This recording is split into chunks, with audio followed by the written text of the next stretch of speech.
Add cabbage to boiling water and you'll love the result. I'll start our recipe by placing 1 cabbage into boiling water. The cabbage is already well chopped, so let's stir a little and let it cook for about 3 minutes. After this time, I'll remove it from the heat and drain all the water. And before I forget, tell me which city you're watching from so I can send you a special greeting. Today's greeting goes to Emily Bwalia from Zambia. I'm happy that you're enjoying our recipes. Now, I'll add cold water to stop the cabbage from cooking further. Tell me, how do you prepare cabbage at home? I'd love to know your recipe. In this pan, I have olive oil. And I'll add 1 chopped onion,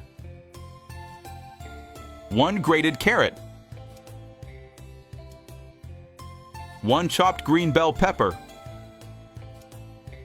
1 teaspoon of salt, half a teaspoon of black pepper, and mix well, letting everything sauté.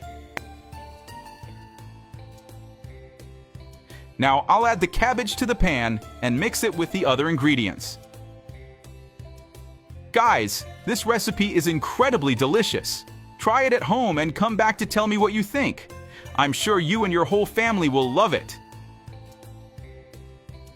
Now I'll transfer everything to a bowl .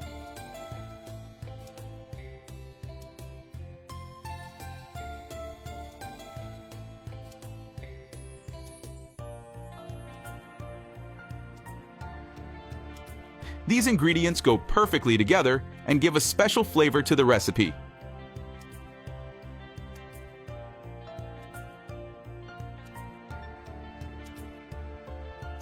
Then add 2 chopped tomatoes, parsley to taste, 2 tablespoons of mayonnaise,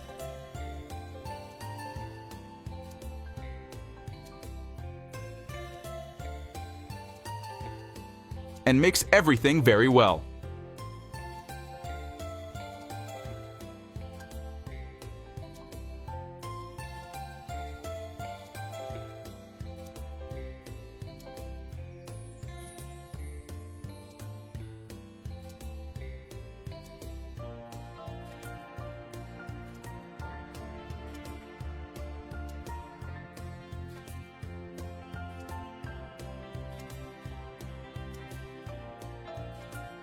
This salad is complete, easy to make, and absolutely delicious.